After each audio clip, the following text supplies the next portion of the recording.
My mother left me at the airport at only 15 for her luxury trip with her new husband and his kids.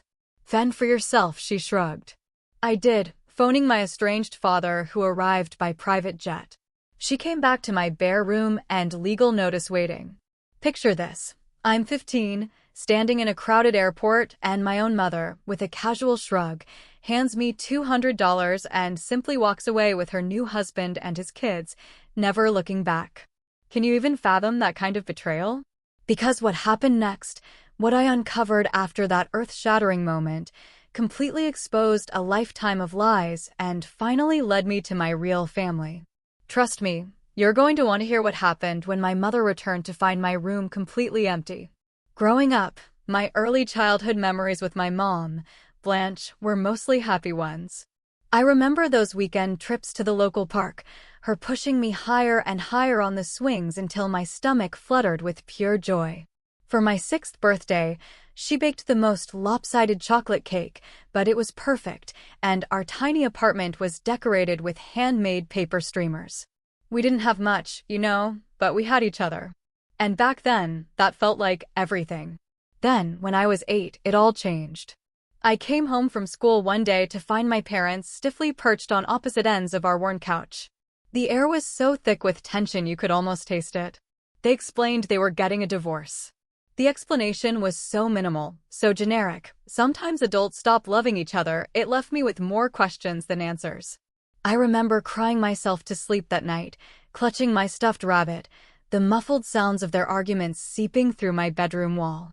My mom got primary custody, and my dad, he just sort of faded away. Weekends with him went from every other to once a month, then just awkward, brief phone calls. By the time I was 10, he was little more than a name on my birth certificate, a distant memory. Life as a single-parent household wasn't easy. My mom worked 2 jobs, waitressing during the day, cleaning offices at night. I got used to microwave dinners and letting myself into our apartment with the key on a string around my neck. But despite the struggles, there was a kind of stability.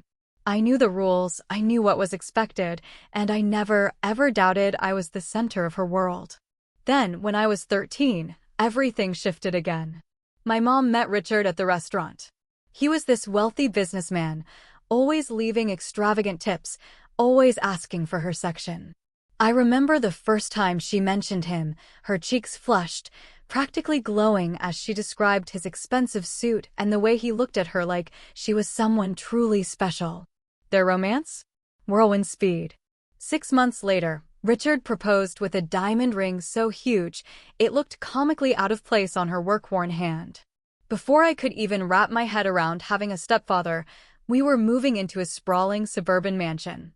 We're talking a pool, a home theater, more bathrooms than I could count.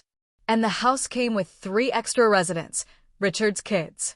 Olivia, 14, just a year older than me, had this perpetual look of disdain that made me instantly feel inferior.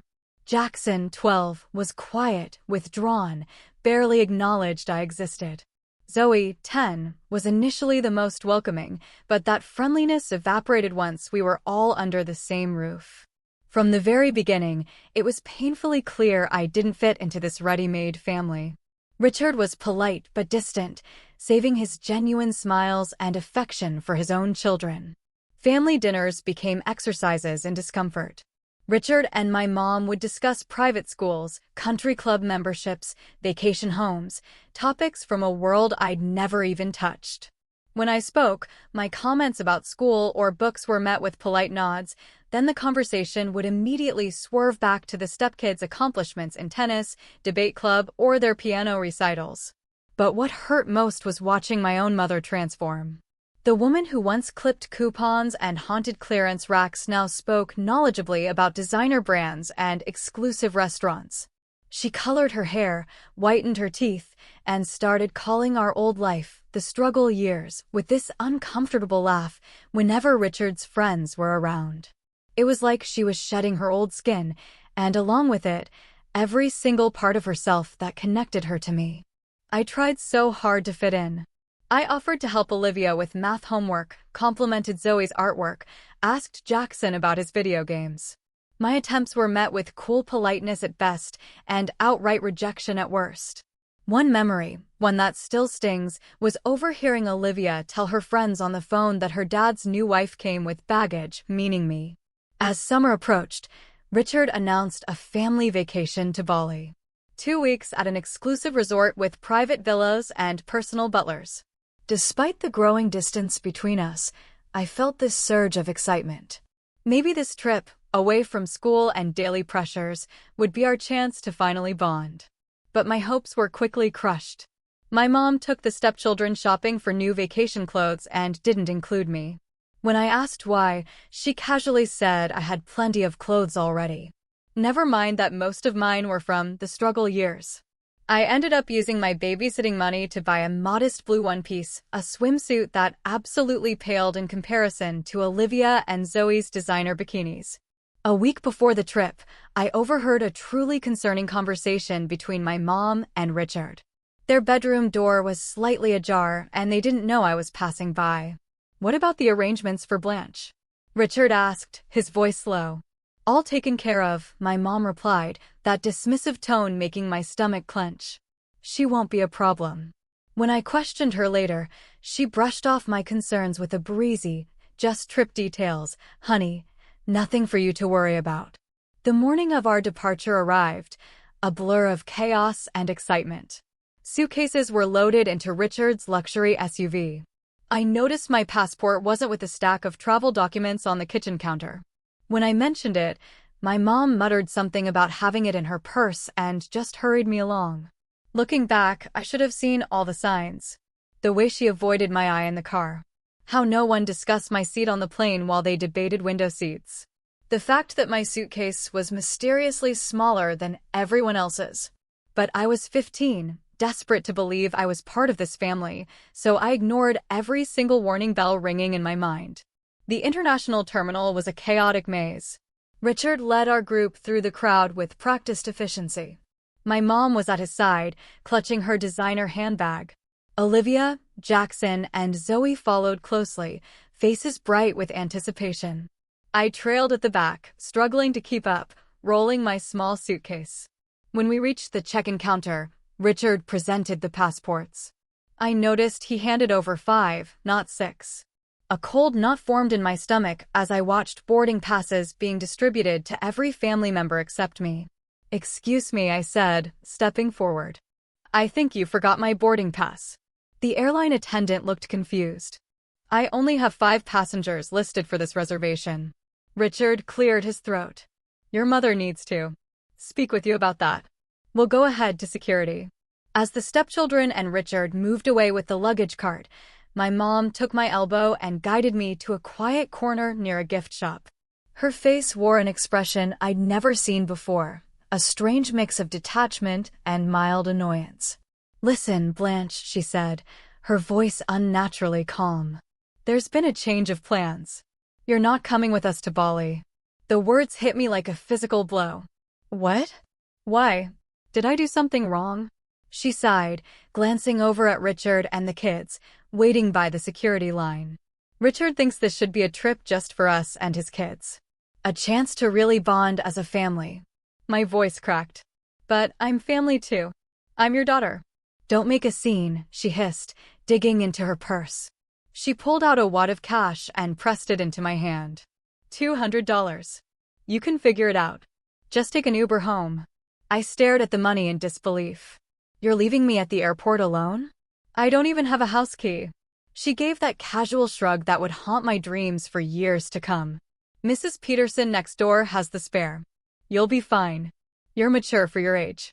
Tears welled in my eyes as the full, horrific reality of what was happening crashed over me. "Mom, please. You can't do this." "Richard is waiting," she said, glancing nervously toward the security checkpoint. "This vacation is important for our future, Blanche. Sometimes we all have to make sacrifices." "A sacrifice is giving up a concert ticket," I snapped, anger finally breaking through my shock. "This is abandonment." She flinched, but quickly composed herself. "Don't be so dramatic. It's just 2 weeks. The refrigerator is stocked, and I left money for pizza in the kitchen drawer." She leaned in, planted a quick, dry kiss on my forehead. "I'll call you when we land." With that, she turned and walked away, her designer heels clicking on the airport tile as she rejoined Richard and the stepchildren. I watched in stunned silence as they proceeded through security. My mother never once looked back. Olivia caught my eye briefly and, smirked before they disappeared from view. I stood rooted to the spot, the $200 clutched in my trembling hand. Around me, the airport continued its normal rhythm. Travelers rushing, families hugging, announcements echoing. But for me, time just stopped as the magnitude of my mother's betrayal sank in. The tears came without warning, hot and fast, streaming down my face as I sank onto a nearby bench. A few passers-by gave me curious or concerned glances, but no one stopped. In an airport, a crying teenager was just another piece of the landscape, easily overlooked and quickly forgotten. I spent the next hour in a daze, watching the departure board as their flight status changed from boarding to departed. Each update was another twist of the knife. I tried calling my mom's cell phone repeatedly, but the calls went straight to voicemail. My text messages showed as delivered, but remained unanswered. Having fun at the airport? I finally texted, anger temporarily overwhelming the hurt. Hope abandoning your child was worth the first-class upgrade. No response came. Not that I really expected one. By now, she'd be settling into her seat, perhaps sipping champagne next to Richard, relieved to have shed the burden of her previous life, including me. As afternoon stretched into evening, my situation became increasingly precarious. An airport security officer approached me as I sat in the food court, nursing a soda I'd bought to justify occupying the table. "Everything okay, miss?" he asked, his expression a mix of suspicion and concern. "You've been here for several hours now."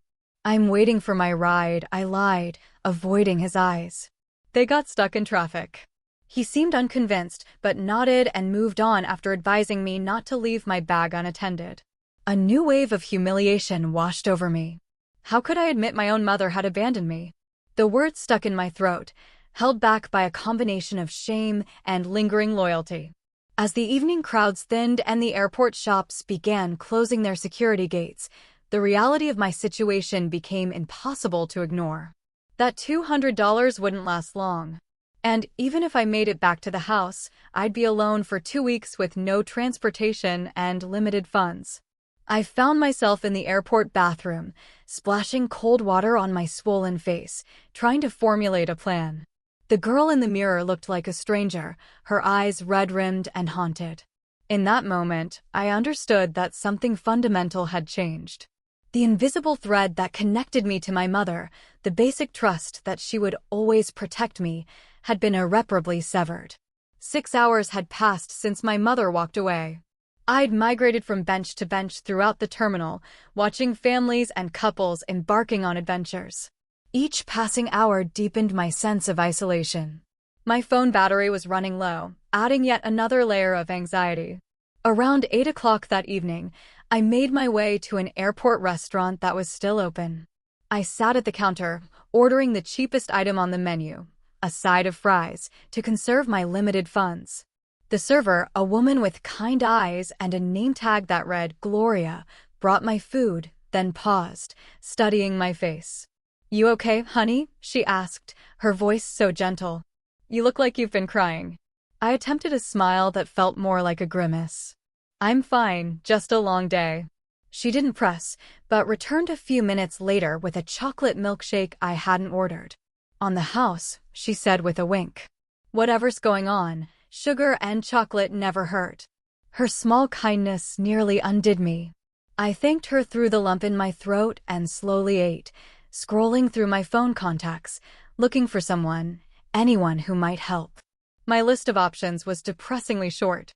Most of my old friends had drifted away after the move, and I hadn't made many new ones in Richard's neighborhood. I tried texting 2 of my mom's old friends, women who had been part of our lives before Richard. One didn't respond, the other replied with a brief message saying she was out of town. It seemed that when my mom moved on to her new life, her old support network had been left behind as thoroughly as our small apartment and budget groceries. As I scrolled, a name caught my eye that made my heart skip. Dad. I hadn't spoken to him in over 3 years. Our last conversation had been a brief, Awkward phone call on my 12th birthday. After that, he seemed to disappear completely. My mom had always implied he wasn't interested, that he had a new family who took priority. Your father has moved on, she'd say whenever I asked about him. Some men just aren't cut out for parenthood. I stared at his contact, my thumb hovering over the call button. What if he rejected me too? What if my mom had been telling the truth and he wanted nothing to do with me? The thought of another abandonment felt unbearable. I went back to the airport bathroom, locking myself in a stall for privacy. I practiced what I would say, rehearsing different openings. Hi, Dad, it's Blanche. I know it's been a while. No, too casual. Hello, this is Blanche. I'm sorry to bother you, but I'm in trouble. Better, but still not right. In the end, desperation won out over pride. With trembling fingers, I pressed the call button and held my breath as the phone rang. Once, twice, 3 times.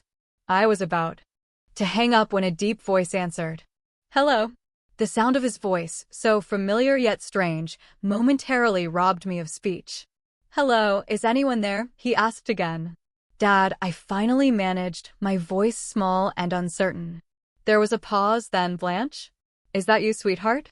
The concern in his voice cracked something inside me.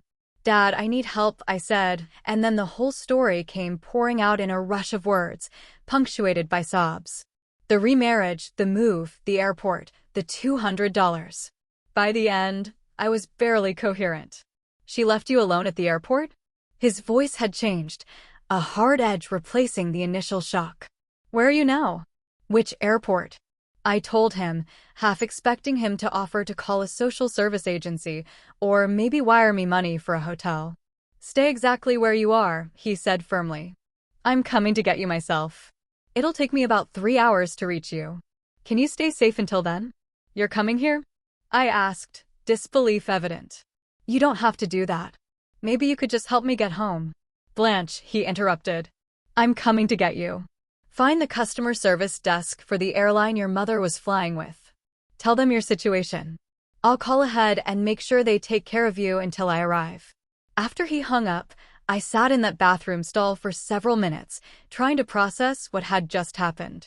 My father, who I'd believed wanted nothing to do with me, was dropping everything to come to my rescue.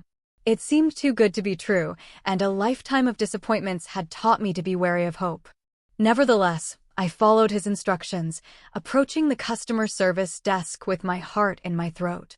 To my surprise, the airline staff were immediately sympathetic. They escorted me to a private waiting area, brought me a sandwich and juice, and assured me they'd watch over me until my father arrived. Unfortunately, this happens more often than you'd think, the manager told me quietly. Parents changing plans at the last minute, leaving kids to fend for themselves. The 3-hour wait felt both endless and surreal. I drifted between hope, fear, and exhaustion. What if my father didn't show up? What if he did, but resented having to rescue me? What if this was all an elaborate setup for another rejection? My mind wandered to the few memories I had of him from before the divorce, teaching me to ride a bike in the park, his steady hand on the seat as I wobbled forward, reading bedtime stories in a different voice for each character. A Christmas morning when he'd built me a dollhouse, his face lighting up at my delight. If he had loved me, then why had he disappeared? Why had he never fought to see me? The questions swirled in my tired mind as the minutes ticked by. Just as I was beginning to doze off in the uncomfortable airport chair, a voice came over the PA system. Attention, please. Will Blanche Williams please come to the information desk? Blanche Williams to the information desk, please. My heart leapt into my throat as I gathered my small suitcase and followed an airline employee who had come to escort me. Instead of heading to the main terminal, however, we walked through a series of corridors and security checkpoints until we reached what appeared to be a private terminal section. Your father has arranged for you to meet him here, the employee explained as we approached glass doors leading to the tarmac. That's when I saw it. A sleek private jet with stairs descending from its door. And walking down those stairs was a tall man in a business suit, his familiar profile causing my breath to catch. My father looked different than I remembered. His dark hair was now streaked with silver at the temples, and he carried himself with a confidence I didn't recall from childhood. But his eyes, when they found mine, were exactly as I remembered, kind and crinkled at the corners. For a moment, we both froze, taking each other in across the distance. Then he strode forward, closing the gap between us in seconds. He stopped just short of embracing me, the uncertainty written across his features. "Blanche," he said, his voice thick with emotion. "I can't believe it's really you." I didn't know what to say or do. Part of me wanted to throw myself into his arms like the little girl who used to greet him at the door. Another part, the wounded teenager who'd felt abandoned by both parents, held back. He seemed to sense my hesitation. "I'm so sorry," he said quietly. "For everything. For not being there. For not fighting harder to stay in your life." Something in his sincerity broke through my defenses. The tears I thought had been exhausted hours ago returned with new force. "She said you didn't want to see me anymore," I choked out. "That you had moved on." His face darkened. "That was never true. Not for a single day." He tentatively opened his arms, and this time I didn't hesitate, stepping into his embrace and letting out years of pent-up grief against his shoulder. We stood like that for several minutes, both of us overcome with emotion. When we finally separated, he kept one arm around my shoulders as he guided me toward the waiting plane. "Let's get you out of here," he said gently. "We can talk properly once we're in the air." The interior of the private jet was unlike anything I had ever experienced. Plush leather seats, polished wood tables, soft lighting, it created an atmosphere of quiet luxury. A flight attendant greeted us warmly and offered me a selection of drinks and snacks. As we settled into seats facing each other, I couldn't help but stare at my father in wonder. "Is this your plane?" He smiled, a hint of embarrassment crossing his features. "The company's, technically. I'm the CEO of Horizon Tech now." "CEO?" I echoed in disbelief. My mother had always described him as struggling financially, barely able to make child support payments. "It's been a successful few years," he said simply. Then he leaned forward, his expression growing serious. "Blanche, I need you to know something. I've been trying to contact you for years. Birthday cards, Christmas gifts, phone calls, all of it. When your mother remarried and moved, I lost track of you completely. I hired private investigators who couldn't find your new address.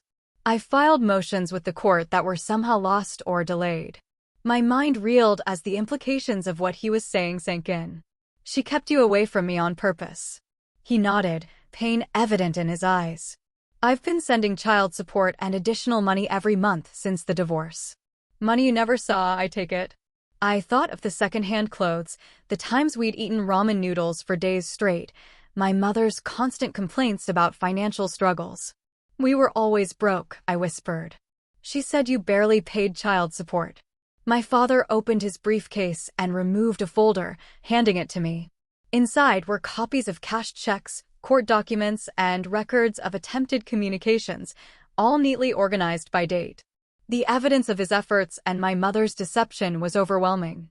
"I don't show you this to hurt you," he said gently. "But you deserve to know the truth." As the plane took off, carrying me away from the airport where my mother had abandoned me, I felt strangely weightless. As if I were shedding years of misunderstandings and manipulations with each passing mile. My father explained he lived in Seattle now, running the tech company he'd helped found shortly after the divorce. What had begun as a small startup had grown into a major player in the industry, bringing him success he'd never anticipated.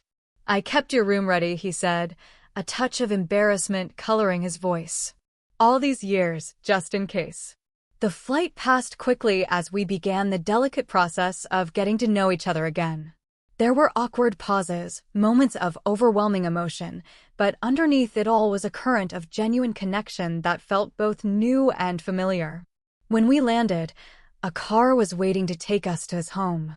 I pressed my face to the window as we drove through upscale neighborhoods before turning onto a private drive that wound up a hillside. The house that came into view took my breath away. A modern structure of glass and stone perched on a cliff overlooking the ocean. "Home sweet home," my father said, watching my reaction with a mix of pride and nervousness. "I hope you'll be comfortable here." A woman named Linda greeted us at the door. I initially tensed, wondering if she was my father's wife, but he quickly introduced her as his executive assistant who had helped prepare for my arrival. "I've set up the blue bedroom for Blanche," she told my father.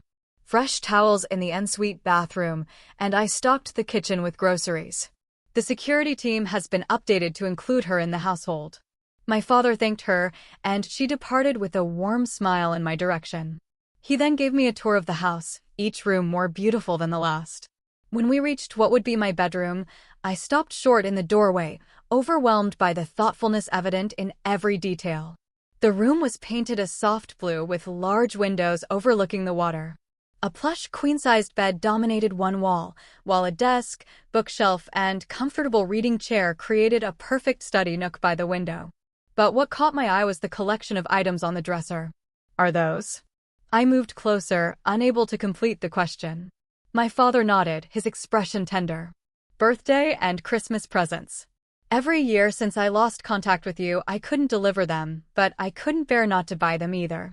Arranged chronologically were gifts appropriate for each age, still in their original wrapping paper. Beside them sat a photo album labeled simply Blanche. With trembling hands, I opened it to find what few photos my father had managed to collect of me growing up, school pictures my mother must have sent during the early years after the divorce, a newspaper clipping of me receiving an academic award in 6th grade, a blurry photo that appeared to have been taken from a distance of me leaving my old school. "You really did try to stay in my life," I whispered, the reality finally sinking in. "Every single day," he replied, his voice rough with emotion. "And I'm not going anywhere now if you'll let me be your dad again." That first night in my new home, we shared a meal delivered from a local restaurant. Neither of us quite ready to tackle cooking. The conversation flowed more easily as exhaustion lowered my guards and food restored my energy. For the first time in years, I felt seen and heard, my thoughts and feelings given value and consideration. As I finally crawled into the impossibly soft bed in my new room, emotional and physical exhaustion overtook me.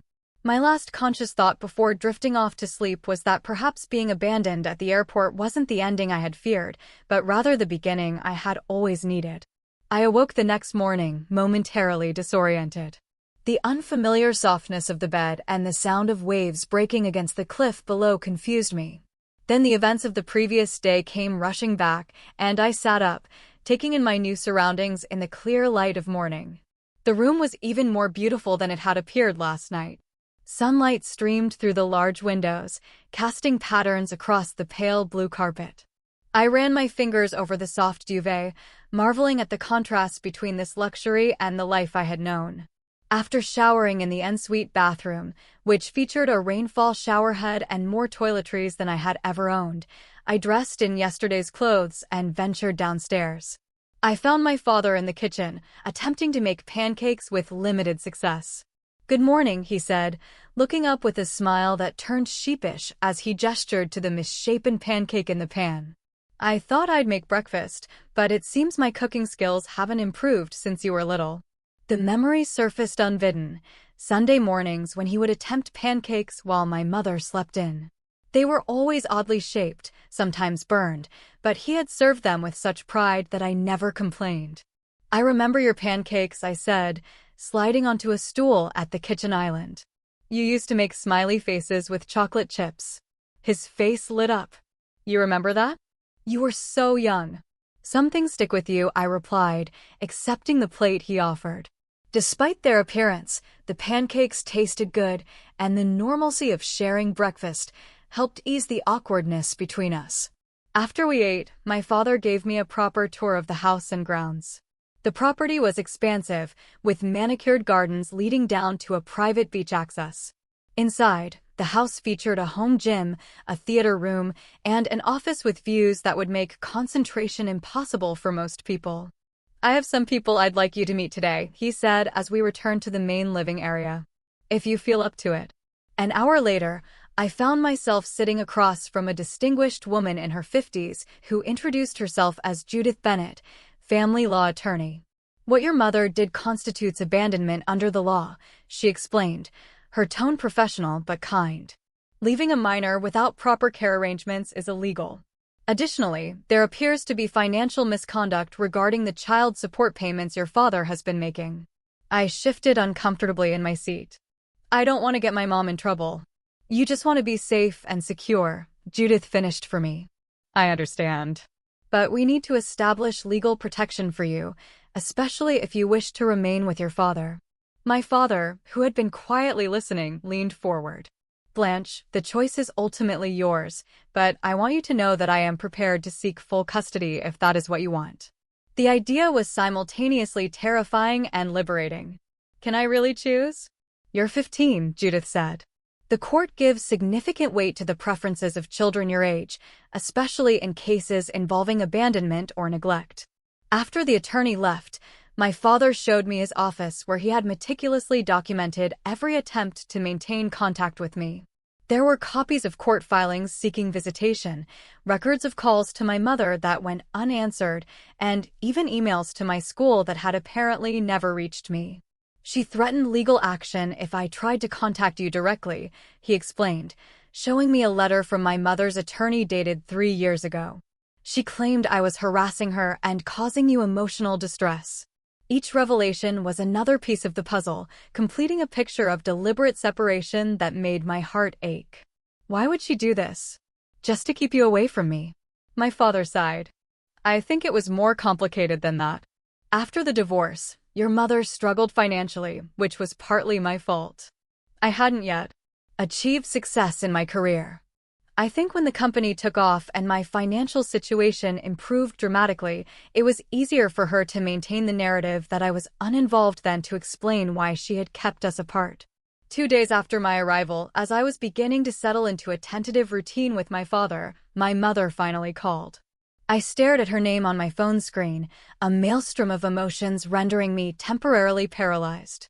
You don't have to answer, my father said gently, noticing my distress.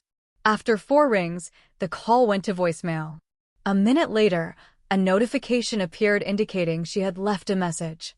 With trembling fingers, I pressed play and put the phone on speaker. Blanche, honey, there seems to have been a terrible misunderstanding. My mother's voice emerged, falsely bright. I thought you understood the plan was for you to stay home during our trip. Richard felt it would be good for you to have some independence, and I agreed. I didn't abandon you, sweetie. That's such a harsh word. Call me back so we can clear this up. The resort Wi-Fi is spotty, but I'll try to check my messages. Love you. The blatant rewriting of reality made my stomach churn. There had been no plan for me to stay home, no discussion of independence. She had abandoned me without warning and was now attempting to gaslight me into doubting my own experience. Classic, my father muttered, shaking his head. She hasn't changed at all. I decided not to return the call. Instead, with the support of Judith Bennett and my father, I made the decision to stay in Seattle permanently. The attorney began the process of filing for a change in custody, gathering evidence of my mother's abandonment and financial misconduct. With the immediate legal matters in motion, my father turned his attention to practical concerns. You need clothes, school supplies, whatever personal items you want, he said. We can go shopping today if you feel up to it. The shopping trip was surreal. Accustomed to thrift stores and clearance racks, I was overwhelmed by my father's insistence that I choose whatever I liked without checking price tags. By the end of the day, I had a new wardrobe, a laptop for schoolwork, and a phone with unlimited data, a sharp contrast to the restricted plan my mother had grudgingly provided. That evening, sitting on the deck overlooking the ocean, my father and I had our first truly deep conversation about the divorce and the years of separation. Why did you and Mom split up? I asked, the question that had haunted me since I was 8 years old finally finding voice. He was quiet for a long moment, gathering his thoughts. The simplest answer is that we wanted different things from life. Your mother wanted financial security and social status above all else. When my first business venture failed, she saw me as a disappointment rather than a partner facing temporary setbacks. And you? I prompted. I wanted a true partnership, someone who would weather the storms with me, not abandon ship at the first sign of rough waters. He looked at me, his eyes sad. I never wanted to leave you, Blanche. That was the hardest part. Your mother used her custody rights as a weapon, gradually restricting my access until I was effectively cut out of your life. As the days passed, we made plans for my future. My father contacted the best private school in Seattle, arranging for me to start when the fall semester began. A child psychologist was engaged to help me process the abandonment and years of manipulation. Slowly, I began to envision a life where I was valued and supported, rather than merely tolerated. 1 week after my arrival in Seattle, my father and Judith Bennett suggested it was time to retrieve my belongings from my mother's house. With her still in Bali for another week, we had the perfect opportunity to enter the house legally, as I was still officially a resident, and collect my personal items without confrontation. "You don't have to come if it would be too difficult," my father assured me. "I can handle it with the legal team." But I knew this was something I needed to do myself, a necessary step in closing this chapter of my life. "I want to go," I said firmly. "There are things there that matter to me." The decision made, we began planning the trip with the precision of a military operation. Flights were booked, legal documents prepared, and a moving company engaged to transport my belongings. As the date approached, I found myself drafting and redrafting a letter to leave for my mother, trying to find words to express the depth of her betrayal and my decision to forge a new path. 3 days before my mother was scheduled to return from Bali, my father and I, accompanied by Judith Bennett and her assistant, arrived at the house I had shared with my mother and Richard's family. Using my key, I opened the front door to find the house exactly as it had been left, eerily silent and undisturbed. Walking into that space as essentially a visitor was a disorienting experience. Familiar surroundings suddenly felt foreign, as if I were seeing them through new eyes. The photographs on the walls, I noticed for the first time, featured primarily Richard and his children, with my mother occasionally included. There were almost no images of me, and none at all of me with my mother. "Where's your room?" my father asked quietly, his hand a reassuring presence on my shoulder. I led him upstairs to the smallest bedroom at the end of the hall, the one furthest from the master suite. Opening the door revealed my modest space, neat but impersonal, lacking the touches of indulgence visible in the stepchildren's rooms we had passed. "This was your room?" My father's voice held a note of disbelief as he took in the basic furnishings and lack of decorative elements. "It's fine," I said automatically, the defensive response ingrained after years of being told I should be grateful for what I had. His expression softened. "No, sweetheart. It's not fine. You deserved better." With the help of the movers, we began the process of packing my belongings. Clothes went into wardrobe boxes, books and school supplies into smaller cartons. I was selective about what I took, leaving behind anything that had been gifts from my mother or Richard, taking only what truly belonged to me or held sentimental value. As I cleared my desk drawers, I found a box of keepsakes I had almost forgotten, pushed to the back of the bottom drawer. Inside were photos from before the divorce, a few birthday cards my father had sent in the early years after the separation, and a small teddy bear he had given me on my 5th birthday. "You kept these," he said, his voice thick with emotion as I showed him the mementos. "I never really believed she was telling the truth about you not caring," I admitted. "Not completely."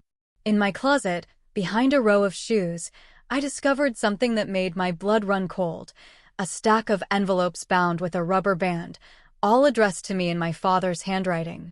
With shaking hands, I opened the first one to find a birthday card for my 13th birthday, containing a heartfelt message and a gift card that had never been used. One by one, I opened the envelopes, each containing evidence of my father's continued efforts to remain in my life, efforts my mother had deliberately hidden from me. Cards for every birthday and Christmas. A letter explaining his new address and phone number when he moved to Seattle. Photos of him at his company headquarters with a note saying he hoped I would visit someday. "She kept all of these from me," I whispered, tears streaming down my face. "All this time, I thought you had forgotten about me." My father pulled me into a tight embrace. "Never, not for a single day." As the movers continued their work, I wandered into my mother's home office, drawn by a need to understand why she had gone to such lengths to separate me from my father. Judith had advised that personal documents related to me were legally mine to take, so I began searching through the filing cabinet.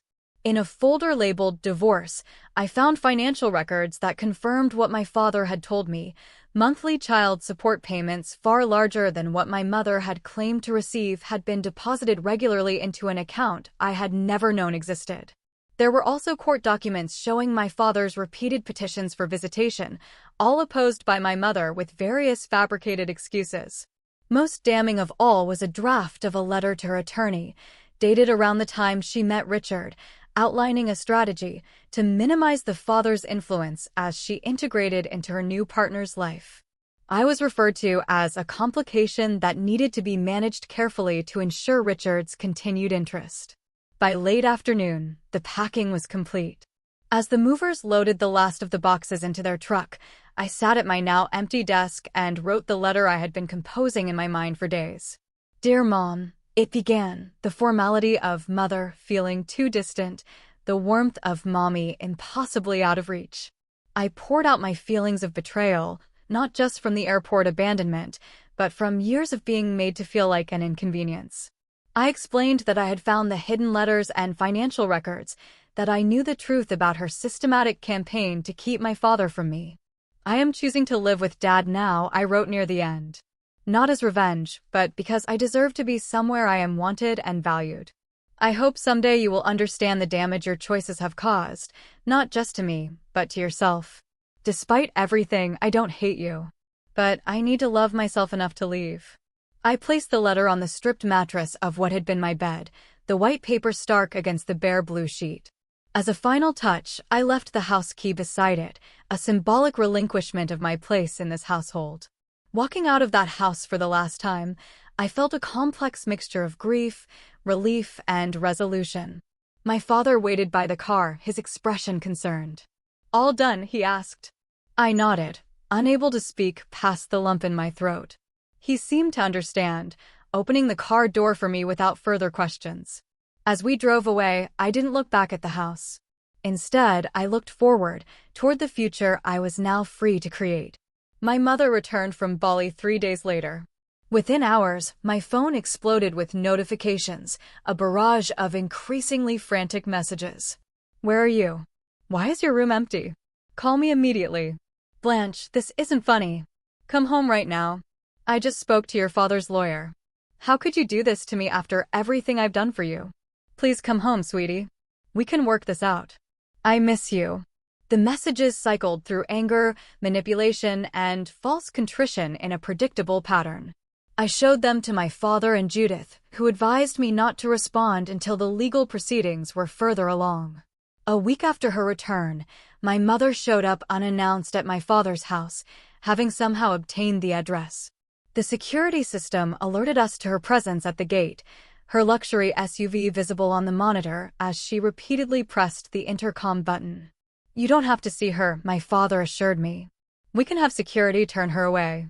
But I knew this confrontation was inevitable and perhaps necessary.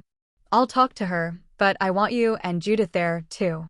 My mother's face when the front door opened was a study in conflicting emotions, relief at finding me battling with outrage at the situation. She wore an expensive sundress and designer sunglasses pushed up into her perfectly highlighted hair, the picture of affluent suburbia. Blanche, thank God, she exclaimed, stepping forward as if to embrace me. I took an instinctive step back, and her arms dropped to her sides. What is going on? Why did you leave? Why are you with him?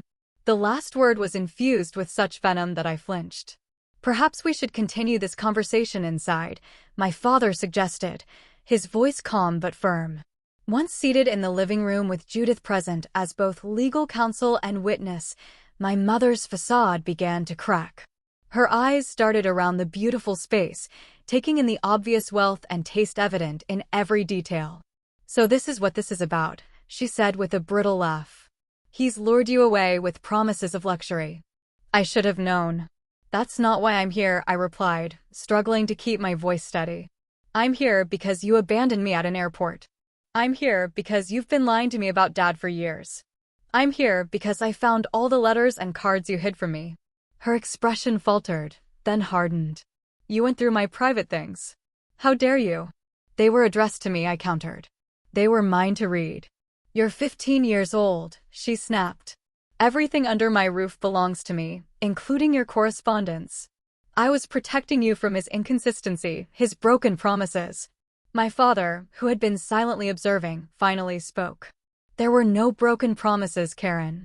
Only your systematic efforts to erase me from our daughter's life. You have no right to judge me, she hissed. You have no idea what it was like raising her alone while you were off becoming a millionaire. I sent child support every month, he replied evenly. Far more than the court ordered. Money you apparently spent on yourself while telling Blanche you were struggling. My mother's face flushed. That's a lie. I sacrificed everything for her, including abandoning her at an airport so you could vacation with your new family, Judith interjected, her professional tone making the accusation even more damning. For a moment, my mother seemed at a loss for words. Then her eyes narrowed as she turned back to me. I didn't abandon you. I gave you an opportunity for independence. If you had just gone home as instructed, none of this drama would have been necessary. The blatant rewriting of reality made my chest tight with anger. You left me alone at an international airport with $200 and no house key. You didn't tell me to go home until you were walking away. You didn't answer my calls or texts. How is that an opportunity? You're twisting what happened, she insisted, though her voice had lost some of its conviction. My father leaned forward. Karen, we have security footage from the airport. We have witness statements from airline staff. And we have the text messages you sent Blanche after the fact, trying to cover your tracks. The color drained from my mother's face. You're building a case against me? You want to take my daughter and throw me in jail, too, after everything we meant to each other? This is not about punishment, Judith explained. This is about establishing what is in Blanche's best interest going forward. She has expressed a clear desire to live with her father, and given the circumstances, the court is highly likely to honor that wish. My mother's composure crumbled entirely. Tears streamed down her face as she turned to me. Blanche, please. I made a mistake. I was wrong. But you can't leave me for him. We are a family. We stopped being a family when you decided Richard and his children were more important than me, I said quietly. Maybe even before that, when you started lying about Dad. It wasn't like that, she protested weakly. Then what was it like? I asked. Help me understand why you would hide Dad's letters, lie about child support, and then abandon me for a vacation. She opened her mouth, then closed it again, apparently unable to formulate a justification even she could believe. Finally, she whispered, Richard thought it would be better if you stayed home. He said the resort was really for adults and his children who were used to that lifestyle. I was afraid of losing him. The raw honesty was somehow more painful than her earlier attempts at manipulation. So, you chose him over me. I chose financial security, she countered. Do you have any idea what it is like to be a single mother with no money? Richard offered us a better life. He offered you a better life, I corrected. I was just excess baggage. Before she could respond, the front door opened and Richard himself strode in, his face tight with anger. Karen, this has gone on long enough. Get in the car now. My father stood immediately. How did you get past security? Richard ignored him, focusing on my mother. I told you not to come here. You're just making things worse. Our lawyer said not to have any contact. My mother seemed to shrink under his gaze, her brief moment of honesty evaporating as she reverted to the compliant wife. I just wanted to see Blanche. And now you have, he said dismissively. Let's go. As my mother rose to follow him, I called after her. Is this really what you want, Mom? Someone who treats you like a child and me like an inconvenience. She paused, conflict evident in her expression. But Richard took her elbow firmly. The car, Karen. Now. The last image I had of my mother that day was her back as she walked away, just as it had been at the airport. But this time, I wasn't the one being left behind. In the aftermath of that confrontation, my father's legal team filed for a restraining order after Richard attempted to enter the property again the following day. The court granted the order, and a temporary custody arrangement was put in place pending a full hearing. The hardest part was accepting that my mother had chosen her new life over me. Not just once at the airport, but repeatedly over the years, with each hidden letter and each lie about my father. The girl who had once believed she was the center of her mother's world had to confront the painful reality that she had been, at best, an afterthought. The months following my mother's dramatic visit were challenging but transformative.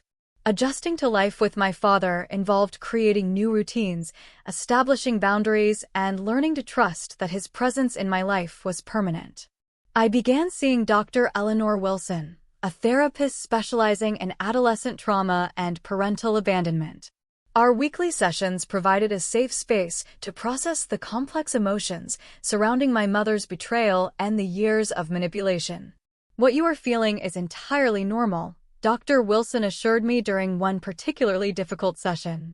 "Anger, grief, relief, guilt, they can all coexist. Healing is not linear." With her guidance, I began to understand that my mother's actions reflected her own brokenness rather than my worth. This realization didn't excuse what she had done, but it helped me carry the burden with less self-blame. "People who are whole don't abandon their children," Dr. Wilson explained. "Your mother's choices speak to her limitations, not yours." My father enrolled me in Westlake Academy, one of Seattle's premier private schools, for my sophomore year. The transition was both exciting and intimidating. After years of being the outsider in Richard's home, I was wary of forming new connections.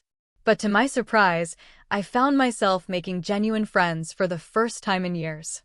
Zoe and Aiden, twins who shared my love of literature, adopted me into their friend group with an ease that felt almost suspicious at first. Haley, a gifted artist who recognized my tentative attempts at sketching, offered to teach me proper techniques during lunch periods. Slowly, I began to lower my defenses, allowing these new friends glimpses of my true self. "You're different from when you first came here," Zoe commented one afternoon as we walked home from school. "Less guarded." "I guess I'm learning that not everyone has an agenda," I replied, the insight surprising even me. Building a relationship with my father was a delicate dance of rediscovery. We were simultaneously getting to know each other as we were now and reconciling memories of who we had been. Sometimes the past and present aligned perfectly, like when he remembered my childhood love of stargazing and installed a telescope on the deck. Other times, the years of separation created unexpected gaps, moments of disconnect that reminded us of all we had missed. "I wish I had been there for your first day of middle school," he said one evening as we looked through photos I had brought from my mother's house. "Your science fair projects, your first crush." "We can't get those years back," I told him, surprising myself with the role reversal, me comforting him. "But we have now. And the future." He squeezed my hand, his eyes suspiciously bright. "When did you get so wise?" "Trauma has its benefits," I joked, the dark humor a sign of my gradual healing. 6 months after I moved in with my father, the court granted him full legal custody. My mother, represented by an expensive attorney Richard had hired, fought the decision initially, but eventually agreed to the arrangement. After Judith presented the overwhelming evidence of abandonment and financial misconduct, the judge ordered my mother to repay the misappropriated child support funds and established a structured visitation schedule that would begin only after I completed a certain number of joint therapy sessions with her. It was more consideration than she deserved, in my opinion. But my father gently reminded me that maintaining some relationship with her might be important to my long-term emotional health. "You can be angry with her, even hate what she did, without severing the connection completely," he advised. "But the choice is ultimately yours. I'll support whatever you decide." I agreed to the joint therapy. Though the first few sessions were excruciating, my mother vacillated. Between tearful apologies and subtle attempts to justify her actions, her narrative had shifted from denying abandonment to framing it as a misguided attempt to please Richard, as if that somehow made it less damaging. "I just wanted us to have security," she repeated often. "So you made sure I ended up alone at an airport instead," I responded during one particularly tense session. Over time, I established firm boundaries with my mother. I would not return to live with her, regardless of promises or emotional appeals. I would not pretend the past had not happened. I would not allow her to rewrite our history to ease her guilt. These terms were non-negotiable, and slowly, she seemed to accept them. My father remained remarkably neutral throughout this process, never speaking ill of my mother, despite everything she had done. When I asked him about this restraint, his answer stayed with me. Hating her would only hurt you, he explained. You're half her, whether we like it or not. Besides, she gave me you, and for that, I can forgive almost anything. The first holiday season with my father and his extended family, grandparents and cousins I barely remembered, was a revelation. The genuine warmth and inclusion I experienced stood in stark contrast to the performative family dinners at Richard's house, where I had always felt like an unwelcome guest. My paternal grandmother, a vibrant woman in her 70s, pulled me aside during Christmas dinner. You have your father's resilience, she told me, her eyes crinkling with affection, and his heart. But that spark, that fire when you talk about things that matter to you, that is all your own. High school graduation came 3 years later. My father beaming with pride as I delivered the valedictorian address. My mother attended, sitting awkwardly in the row behind my father and his parents. Our relationship had evolved into something cordial, if not close, built on careful honesty rather than the false harmony she would have preferred. College took me to the East Coast, where I pursued a degree in psychology with a minor in family law. The distance from both parents allowed me to define myself beyond the dynamics of their divorce and the drama of my teenage years. I discovered passions and strengths I might never have recognized had my life continued on its previous path. In my junior year, I interned with a nonprofit organization supporting children of divorce, using my experience to help others navigate similar challenges. This work eventually led to my career path, developing programs for family courts to better consider children's needs during custody proceedings. The journey toward forgiveness was long and nonlinear. Some days, the memory of my mother's casual shrug as she abandoned me at the airport still had the power to steal my breath. Other days, I could acknowledge her humanity, her flaws, and her limited capacity with compassion rather than bitterness. Forgiveness doesn't mean what happened was okay, my therapist had explained years earlier. It means you are choosing not to let it consume your future. On my 25th birthday, I wrote my mother a letter expressing this hard-won understanding. I have learned that people can only give what they have within themselves to give, I wrote. Your capacity for unconditional love was damaged long before I came along. Recognizing this has freed me from expecting what you could never provide. Her response was surprisingly self-aware. You deserved better than what I could be as a mother, she wrote back. I am sorry for that every day. When I married at 28, my father walked me down the aisle with tears in his eyes.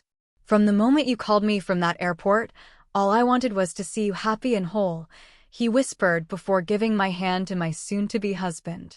Look at you now. My mother attended the wedding with her new partner, Richard, long gone after their eventual divorce. She participated appropriately, but without attempting to claim credit for the woman I had become, a restraint that reflected her own growth over the years. As I built my own family, I carried forward the lessons from both parents, a roadmap of what to emulate and what to avoid. From my father, I learned the patient persistence of true love and the courage to begin again after loss. From my mother, I learned the importance of self-sufficiency and the danger of placing status above authentic connection. The airport abandonment, which once defined me, gradually became just one chapter in a much longer story. A pivotal moment, certainly, but not the conclusion. In an unexpected way, being left behind had propelled me forward, forcing me to discover strengths I might otherwise never have recognized. Sometimes I wonder what would have happened if my mother had taken me to Bali that day. If she had chosen me over Richard's preferences, would I still be caught in the cycle of seeking her conditional approval? Would I have discovered my father's unwavering love? Would I have found my voice and purpose? These questions have no answers, of course. Life offers no parallel versions to compare with the path we actually walk. All I know with certainty is that families are defined not by biology or legal documents, but by the consistent choice to show up, to value, to prioritize one another. My father taught me that. My mother, in her absence, confirmed it. If you've ever felt abandoned or betrayed by someone who should have protected you, know that your worth was never determined by their failure. Their limitations are not your destiny. Family can be found and created in unexpected places if you remain open to connection, even after heartbreak. So tell me, what would you have done in my place? Have you ever had to choose between staying silent or speaking your truth to someone who deeply hurt you? I really want to hear your thoughts in the comments below. Thank you for listening to my story. Take care.